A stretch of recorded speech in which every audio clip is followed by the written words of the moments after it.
candidate Ed Carter, and so Ed's going to be answering all the questions this evening for that race. Can I get a rebuttal? You can rebut yourself. Okay, first question, Mr. Carter. During a recent visit to the Faith Sellers Senior Center by Lieutenant Governor Glenn McConnell, he was asked about raffles in South Carolina being against the law. How do you feel about repealing the law that prohibits charities, nonprofits, and churches from conducting raffles to raise funds because raffles are considered gambling? I think the gambling laws are absolutely ridiculous. I'm a long-term member of Rotary, and I remember a few years back when the Charleston Rotary was going to have a casino night to raise money for charity, and they were notified by the Attorney General that they'd be arrested if they did, and I think that's absolutely ridiculous. I think the laws need to be changed so that charities in good faith can raise money. Some of these questions were sent in by readers of the Journal Scene or people that had seen this, and this is one of those. By 2050, it is estimated that the number of Americans 85 and older will nearly quadruple to 21 million. With Alzheimer's disease and other dementia cases growing with this population, what can the state do to deal with this terrible disease? I don't think I'll be around in 2050. But it is, the aging of the population is a very growing issue. And when you look at Medicaid, in some cases, is the only hope for some of the seniors by selling off everything they own so they can draw Medicaid. I think the state needs to address it now.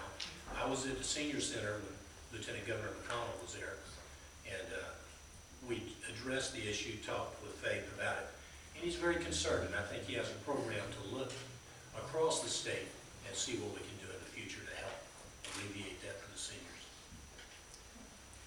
Should the state increase the gas tax to pay for road improvements? Infrastructure improvements, schools, roads, those are all needed. The $64,000 question is how do you fund them?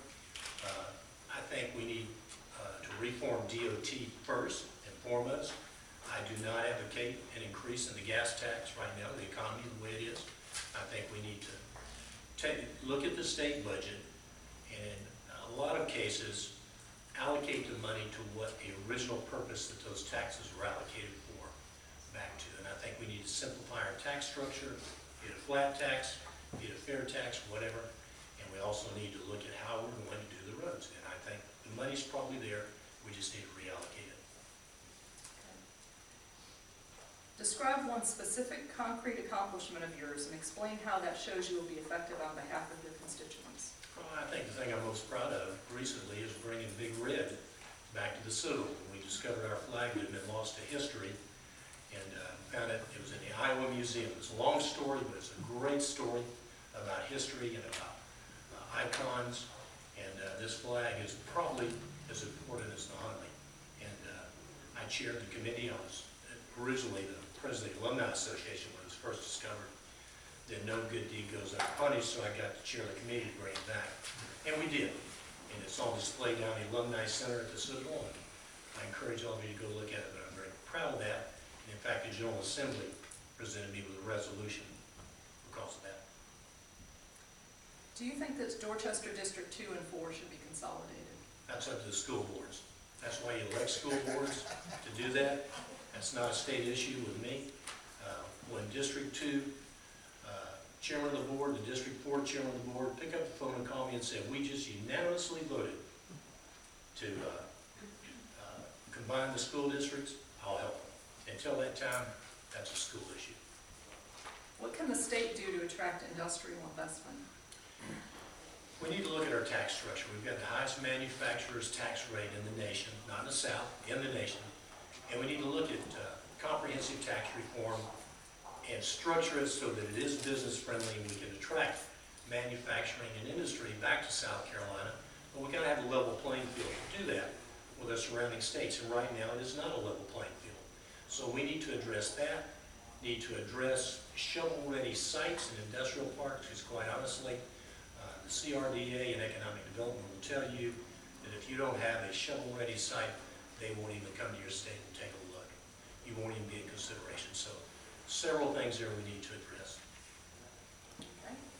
With Dorchester County now having approximately a dozen representatives, how will you work with the rest of the legislative delegation to ensure Dorchester isn't neglected at the state level? Well, you know, you have weighted voting. based on the way it's gerrymandered, that you have some people that have very little voice within the county, and some that have a large voice within the county. They're also separate parties, separate philosophies. So you've got to do everything you can to find common ground and work towards a resolution so that you can bring better things to Dorchester County for the residents. Well, I'm a terrible moderator because I didn't give you your opening statement. We're at the end of the questions for you. So I'll do my closing So statement. you can do your opening and closing as one big statement. How's that sound? Well, I'd just like to say thank you very much, Ellen, and the Journal Scene, and Rita, and the Chamber for putting this on this evening. I really wish my opponent were here so we could identify the differences in the issues between us.